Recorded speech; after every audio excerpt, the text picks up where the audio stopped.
Hey guys, in this video I'll show you how to design a button the most efficient way. But before all of those things, I would like to show you how I used to design a button when I started out my career in web designing. First, what I'll do is I'll select a rectangle tool from this box right here. From this tool right here, and then dragging it across the canvas. Now a rectangle is created. On top of this rectangle, let's create a text layer. So I'm just pressing this icon right here and then selecting it right here and then typing something like sign up. So type correctly. Yeah, the sign up button is nice. Let's decrease the size to like 16 and then position it with this rectangle and then increase the size of the rectangle by just dragging the handle across this rectangle and then selecting these two layers and then aligning it to horizontal center and vertical center so that the sign up button, the text is properly aligned with the left and right of the screen. Let's see how much difference that it makes. And as you can see, there are distance between the top of the rectangle and the top of the text is like 3, and then the bottom of the rectangle to the bottom of the text is like 4. This is not really aligned properly. Let's try to change this manually by just selecting here and then decreasing the size of the rectangle. Now everything looks nice. Let's try to group these two layers by pressing Ctrl G, or you can also select these two layers in the rectangle and then right clicking on it, and then you can click on group selection. Now the button is just properly grouped. Let's change the name of the button, group to like button. So if you wanted to change the contents of the rectangle, the button is not really going to be aligning with the other things. Let's see those things in action. So let's press Ctrl D to duplicate this button, and then this button is top of another button. Let's drag it across the canvas, and then I'm going to zoom it up, and then I'm going to click on the text layer, and then I'm going to write the content like sign up for the newsletter. As you can see, the size of the rectangle and the text is not really properly aligned. So let's try to increase the size of this rectangle to like this much, and then we still have to align this in the vertical and the horizontal centers. You can do that under the design panel right here. Just click this right here, align horizontal center and align vertical center. And now it's properly aligned. Let's see how much distance it makes from the text to the right and left of the rectangle. It's like 8, 8 and then 3, 3, and everything looks nice.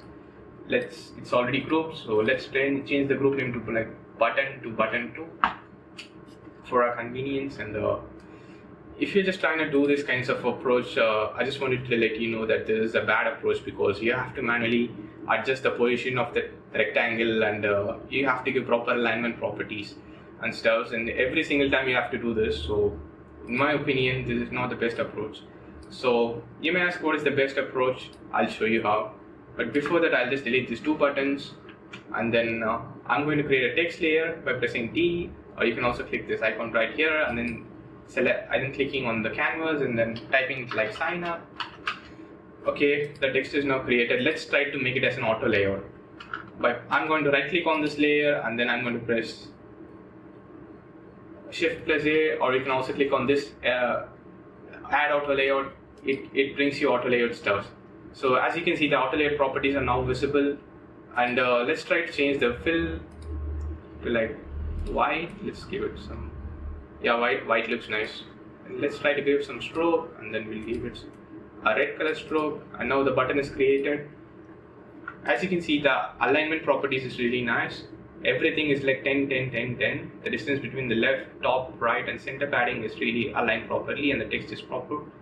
And in the auto layout panels, you can also adjust the width to like from 10 to like 20 horizontal padding. So now the distance between the text and the left side of the rectangle is going to be 20, and also the right side. The same case, you can also do the vertical padding by just clicking right here and then changing it to like 20. Now the distance between the text and the top and bottom of the rectangle is going to be 20. Actually, it's a frame, it's not a rectangle. That's my mistake, right?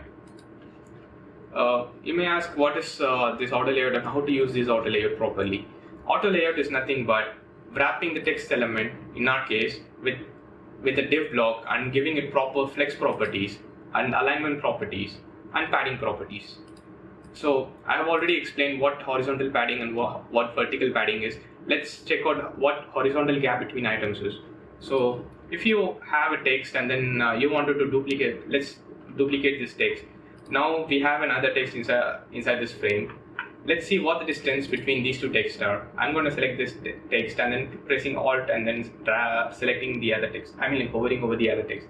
Now the distance between the two texts is like 10. So that is what horizontal gap between the two items is. Let's try to change this to like 6 and see what happens. The distance between this text and another text is going to be 6. So this is what auto layout is. Let's delete this sign up button because people don't like using two kinds of different text on a single frame.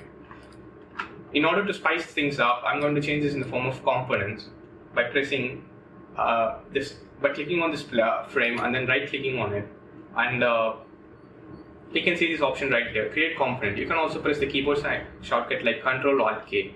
So in Mac OS you can use like Command Alt and K. You just click on this icon. Now fill diamond is shown right here. It indicates the property is now, the element is now a component. Let's try to add a proper variant to this component and then align and then change some of this padding properties from 20 to like 10 horizontal padding and 10 vertical padding.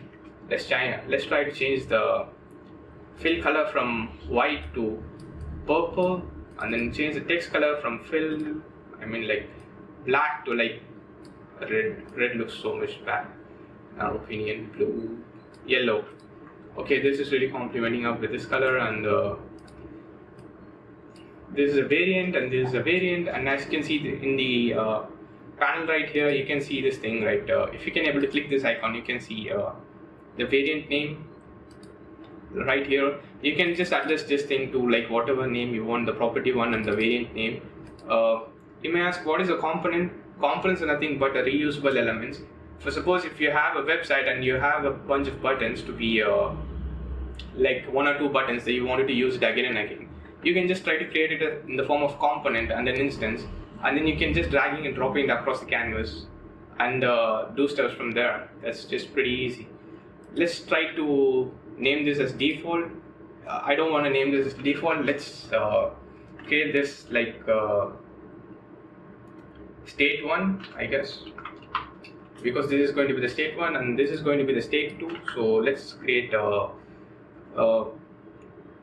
let's change the name from variant 2 to state 2.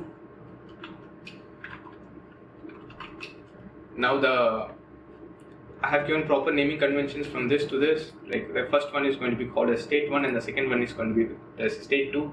And you may wonder how to use a component. You have to go into the assets panel and you can see the local components right here, and the component is now shown right here. You can just dragging and dropping it across the canvas. Now a component is selected.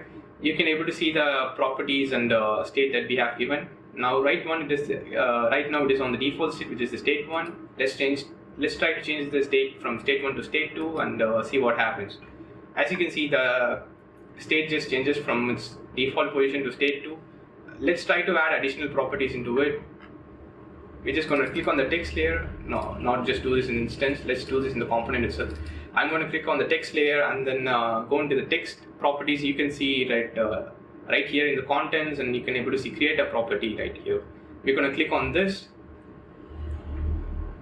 and it shows like name, text, and value sign up. Value is the value that we have given right here inside the text, and name is going to be the text. So let's keep it as such and create a property. Let's see what happens when we delete this thing, and then I'm going to drag another instance, and then you can able to see the text is now shown right here. The text property that we have created right now is shown right here.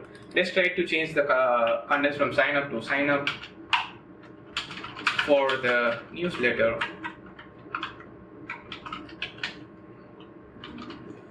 And then I'm going to press enter, and then the content is going to be changed.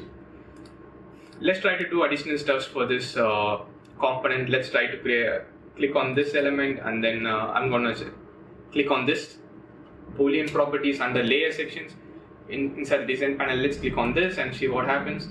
Create a component property. So property dialog box shows up, and then that's a name and value. And if you ask what is true or false, it just means like you wanted to show this text layer or not. If you wanted to show the text layer, you're going to have to set this as true. If you don't want to show this text layer, you can set this as false. The default is going to be true because all the buttons have a text layer inside of it. So show sign up is not a nice name for this. I'm just going to name it as show text. If I could type correctly, yeah.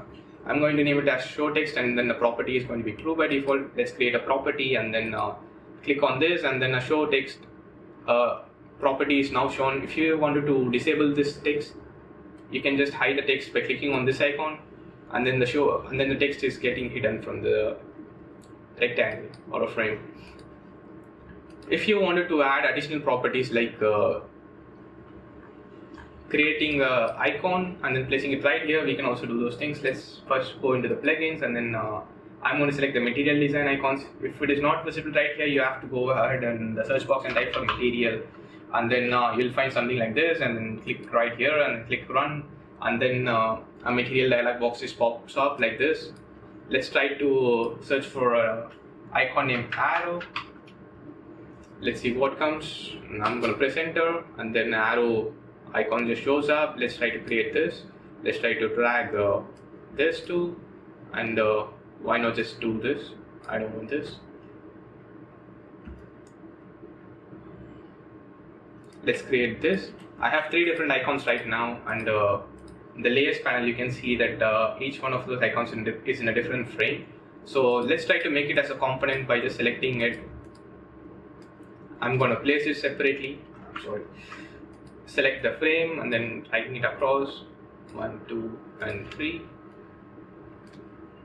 I'm going to decrease the size of this vectors from let's just select individually, and then I'm going to click on this icon. It just shows to link the constraint proportions. So if I'm going to press 16, the height is also going to be changed to 16. Let's do the same for this thing also. Let's click on the link, constraint properties, and then 16, and then it goes to 16. Let's do the same for this too. So 16, enter, and then it goes to 16. Now we have 3 different icons right here. So let's try to create this in the form of component, and then we'll show those things in action.